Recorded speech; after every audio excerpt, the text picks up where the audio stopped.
and welcome. Thank you for joining us on our news update. My name is Jane Aina. And I will begin with Anambra State. The members of the Nigerian Labour Congress and the Trade Union Congress, Anambra State chapter, have commended the state governor, Professor Chukwuma Soludo, for the implementation of an 82,000 naira new minimum wage for workers in the state. The Anambra State Chairman of NLC, Humphrey Nwafo, made the commendation on behalf of the workers in an address during the 2025 May Day celebration held at Dr. Alex Ekweme Square in Oka on Thursday. He said the organized labor sincerely appreciates the remarkable strides of the administration of Professor Soludo. From inception, his visionary leadership towards transforming Anambra into a hub of economic and infrastructural excellence has been evident. Nwafo, however, appealed to the governor to urgently address other pressing issues that require serious attention, like the issue of contributory pension scheme, outstanding allowances for non-teaching staff in Asubeb, the building of the Labour House, the appointment of a special advisor on labor matters.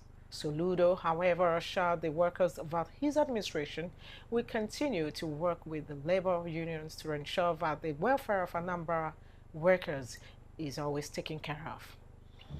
And in a developing story, the Pan-Yoruba Social Political Organization, Afenifere, and the Pan-Igbo Cultural Group, Ohanaeze Ndigbo, have rejected claims by the Arewa Consultative Forum alleging growing hostility and violence against northerners living in the south.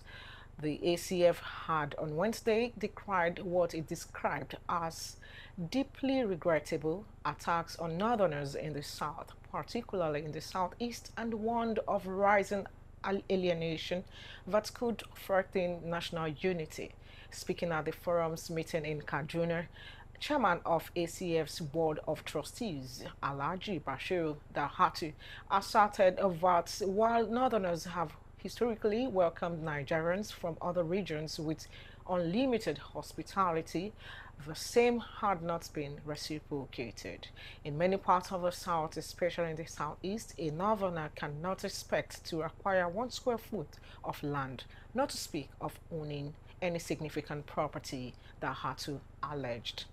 But Ohanaeze Ndigbo dismissed the ACF's allegations as divisive and divisionary, asserting that northerners are peacefully coexisting with their host communities across the southeast. Similarly, Afenifere described ACF's claims as misleading and politically motivated.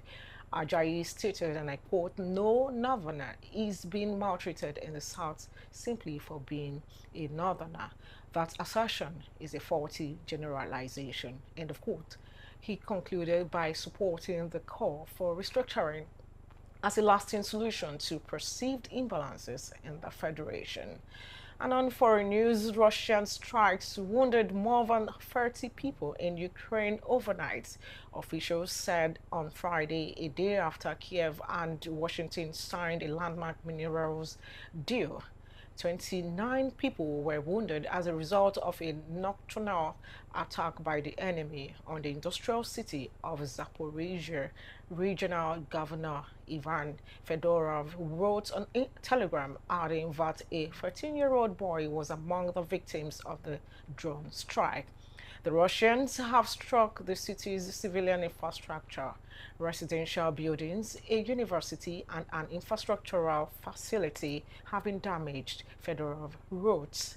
2 men were also wounded in a Russian drone attack in the eastern Dnipropetrovsk region, with fires breaking out at 2 locations. The Ukrainian leader called on his country's allies to ramp up pressure on Russia to force it to be quiet and to negotiate. And on entertainment news, jury selection is set to begin Monday in New York in the blockbuster trial of music mogul Sean Diddy Combs, who dramatically fell from grace following his incarceration on charges of sex trafficking and racketeering.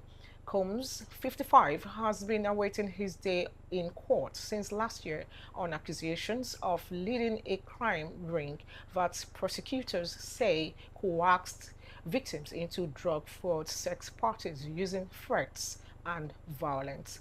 Combs has pleaded not guilty to all charges, insisting that any sex acts were consensual. At a recent hearing, his attorney Mark Agnof Agnifilo offered a preview of his team's defense by describing the artist's free-wheeling swinger lifestyle. The jury selection start date is notably the first Monday in May, which annually marks New York's Met Gala, a glittering celebrity charity bash where Combs was once a red carpet mainstay. Endeavor to subscribe and click the notification bell to get notified on all updates. Follow us across our social media platforms at Enterprise TV 7 and visit our website at www.enterprisetvnews.com. And that's the size of our news package, everyone. Thank you for watching. My name is Jane Aino. Bye-bye.